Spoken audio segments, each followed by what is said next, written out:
بسم اللہ الرحمن الرحیم الحمد للہ وحدہ والصلاة والسلام علی من لا نبی بعدہ وعلی آلہ واصحابہ الذین اوفوا عہدہ اما بعد۔ ادارہ تربیت المعلمین کی جانب سے استاد کے ذاتی اوصاف سے متعلق ہماری گفت و شنید جاری تھی،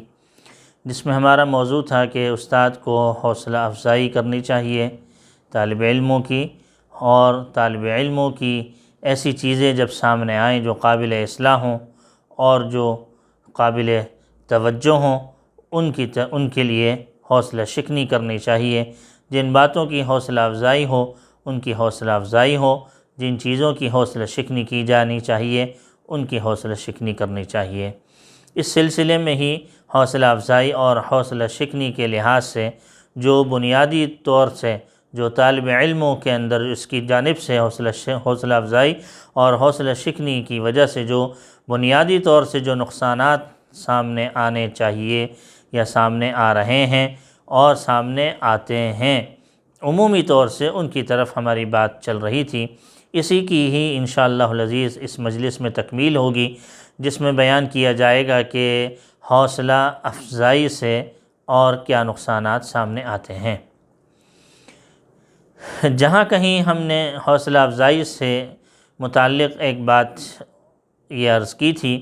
کہ علمی تفوق طالب علم کے اندر پیدا ہو جاتا ہے اگر بر وقت اس پر کارروائی نہ کی جائے۔ اگر قابل اصلاح کوئی بات سامنے آئے تو اس کی اصلاح نہ کی جائے، اگر طالب علم کے اندر علمی صلاحیت کے اعتبار سے، اساتذہ کی شاباشی کے اعتبار سے اور حوصلہ افزائی اور مزید سے مزید تر ان کے اندر علمی لحاظ سے ان کو ابھارنے کے لحاظ سے اگر ان کے اندر صحیح معنوں میں حوصلہ افزائی کرتے رہیں تو ان کے اندر کیا باطنی طور سے تبدیلیاں رونما ہوتی ہیں کہ جن کا لحاظ رکھنا استاد کے لیے ضروری ہے۔ بعض اوقات ایسا ہوا کرتا ہے کہ علمی لحاظ اتنا زیادہ بڑھ جاتا ہے اور اتنا زیادہ ان کے اندر علمی صلاحیتیں پیدا ہو جاتی ہیں اور علمی تفوق اور خود اعتمادی اتنی زیادہ ہو جاتی ہے اور اپنے علم پر اتنا گھمنڈ پیدا ہو جاتا ہے کہ بعض اوقات یہ علمی گھمنڈ ان کو گمراہی کی طرف لے چلتا ہے۔ اور اس کے ساتھ ساتھ ایسے طالب علم جو کہ علمی لحاظ سے بہت ہی زیادہ اچھے ہوں، باصلاحیت ہوں، بہت اچھے کردار کے حامل ہوں، اور جب وہ طالب علم اپنے علمی لحاظ سے اپنے کارناموں کو انجام دیتا ہو اور عملی لحاظ سے کمزور ہو، اور آہستہ آہستہ جیسے میں نے عرض کیا تھا پہلے بھی کہ اساتذہ ایسے طالب علموں کی دلی اصلاح اور دینی اصلاح اور باطنی اصلاح کی طرف توجہ نہیں کرتے، اور جو علمی لحاظ سے جو کمال اس کے اندر پیدا ہو جاتا ہے اس کو غالب رکھتے ہیں، اور جو اس کے اندر باطنی عیوب پیدا ہونے لگ جاتے ہیں اس کی طرف سے چشم پوشی کر لیتے ہیں، تسامح برتتے ہیں اور آنکھیں بند کر لیتے ہیں، جس کی وجہ سے یہ ہوتا ہے کہ جب فراغت کے بعد ایسے طالب علم عملی میدان میں قدم رکھتے ہیں تو اس وقت وہ بہت سارے فتنوں کا دروازہ کھلنے کا باعث بنتے ہیں۔ سب سے پہلی بات یہ ہے کہ جب طالب علم کے اندر کچھ ضرورت سے زیادہ خود اعتمادی پیدا ہو جاتی ہے اور طلبہ کے اس طالب علم کے اندر اور طالب علموں اور طلبہ کی بنسبت علمی تفوق پیدا ہو جاتا ہے اور علمی لحاظ سے اساتذہ کی ضرورت سے زیادہ حوصلہ افزائی اور شاباشی مل جاتی ہے تو علمی لحاظ سے وہ اپنے اندر بہت ساری چیزیں محسوس کرنا شروع ہو جاتے ہیں، جس کی وجہ سے باطنی کمزوریاں اجاگر ہونا شروع ہو جاتی ہیں، اور تربیتی لحاظ سے چونکہ ان پر محنت نہیں کی گئی ہوتی اور تربیتی لحاظ سے ان کے اندر بہت سارے عیوب پیدا ہو جاتے ہیں،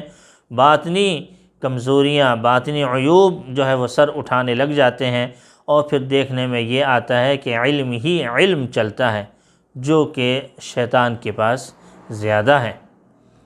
اور پھر سراسر علم ہی علم کام کرتا ہے اور اصلاح کا پہلو سامنے چونکہ نہیں ہوتا، نہ تو ماضی میں اس طرف توجہ کی جاتی ہے اور نہ ہی حالیہ کچھ ایسے اقدامات ان کے لیے کیے جاتے ہیں، اور پھر مستقبل میں کچھ ایسا معاملہ سامنے آتا ہے کہ دنیا کے اندر جتنے بھی بڑے بڑے فتنے سامنے آتے ہیں وہ ایسے ہی طالب علموں کے علمی کارناموں کی وجہ سے آتے ہیں، کہ ایسے ہی ہمارے دنیا کے اندر جتنے بھی متجددین ہیں اور جتنی بھی نئی نئی تحقیقات ان کے سامنے آتی ہیں، نئی نئی باتیں وہ لے کر آتے ہیں اور علمی تفوق ان کے اندر موجود ہوتا ہے، اور اپنے علمی لحاظ سے وہ لوگوں کو بوتل میں اتارنے کی صلاحیت رکھتے ہیں، ایسی باتوں کو سامنے رکھتے ہوئے اور ایسی چیزوں کو سامنے رکھتے ہوئے وہ بہت سارے فتنوں کے دروازے کھول دیتے ہیں، اور ان میں بنیادی کردار ایسے ہی لوگوں کا ہوا کرتا ہے کہ جو کہ اساتذہ کی ضرورت سے زیادہ حوصلہ افزائی کو پاتے ہیں، اور اساتذہ ان کی اصلاح سے چشم پوشی اختیار کرتے ہیں۔ کسی بھی آدمی کو ضرورت سے زیادہ جب ڈوز دے دی جاتی ہے تو پھر وہ اپنا اس کا جو ہے ریئیکشن اس کا سامنے آتا ہے۔ جب اس کا ریئیکشن سامنے آتا ہے تو بہت سارے ہمارے نئے جو ہم نے دیکھا آج کل کے دور میں جو یعنی محققین پیدا ہوتے ہیں، بلکہ متحققین پیدا ہوتے ہیں، متجددین پیدا ہوتے ہیں، اور یہ تمام چیزیں جو ہوتی ہیں یہ ہمارے اساتذہ کی پیداوار ہوتی ہیں۔ اساتذہ کو چاہیے کہ طالب علم کی ہر رگ سے واقف رہیں، ان کی ہر ایک عمل کے اوپر غور کریں، ان کی ان تمام باطنی جو تربیت ہے ان کی طرف سے بھی کوتاہ نہ رہیں۔ ان کی یہ کوتاہی یہ طالب علموں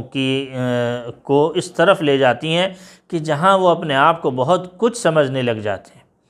اور یہاں تک کہ ایسا موقع آتا ہے کہ اپنے بزرگ حضرات، اپنے اسلاف، اپنے متقدمین اساتذہ، متقدمین علماء، یہاں تک کہ 600 سال پہلے کے علماء اور اکابرین اور 500 سال پہلے کے جو لوگ ہوتے ہیں ان کی تحقیقات پر اعتماد اور اعتبار اٹھ جاتا ہے۔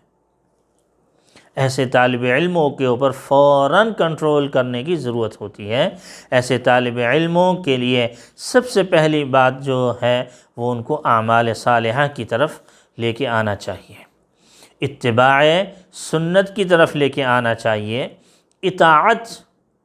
اور فرما برداری کا مادہ ان کے اندر پیدا کرنے کی ضرورت ہوتی ہے۔ خوف خدا، طہارت، تسلیم و رضا، اور اس کے علاوہ خوف خدا، تقوی، طہارت، تسلیم و رضا، اور اپنے اکابرین اور خصوصاً اپنے اکابرین اور متقدمین علماء اور ہمارے جتنے بھی اسلاف ہیں کرام ہیں ان سب کی آراء اور ان کی تحقیقات پر اعتماد اور ان کے اتباع کی طرف ان کو متوجہ کرنے کی، اور متوجہ ہی نہیں بلکہ بہت ہی زیادہ اچھے انداز سے ان کا اتباع کرنے کی، ان کی طبیعت کے اندر یہ چیز پیدا کرنے کی ضرورت ہوتی ہے۔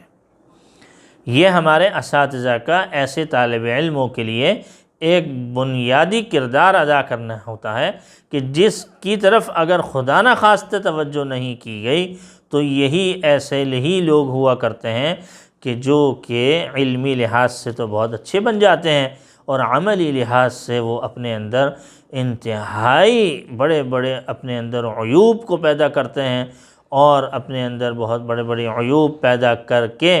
اور بہت ہی زیادہ اپنے اصل راہ سے جو علمی اور عملی راہ ہے اس سے ہٹ جاتے ہیں، اور زمانے کے لیے بجائے صحیح معنوں میں لوگوں کو راہ راست پر لے کے آئیں، صراط مستقیم پر لے کے آئیں، منہج مستقیم پر لے کے آئیں، لیکن اس کے برخلاف وہ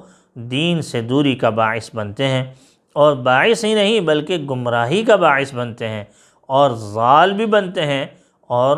مضل بھی بنتے ہیں۔ اللہ جل شانہ ایسے لوگوں کو جو کہ صحیح معنوں میں اپنے اکابرین سے بے پرواہ اور اپنے اکابرین اور متقدمین علماء اور سلف صالحین کو کچھ نہیں سمجھتے اور اپنی آراء اور اپنی علمی تحقیقات کے اوپر اعتماد اور اعتبار کرتے ہیں، اللہ جل شانہ ایسے لوگوں کے فتنے سے ہم سب کو محفوظ فرمائے۔ اللہ جل شانہ صحیح صراط مستقیم پر عمل کرنے کی توفیق عطا فرمائے۔ وآخر دعوانا ان الحمد للہ رب العالمین۔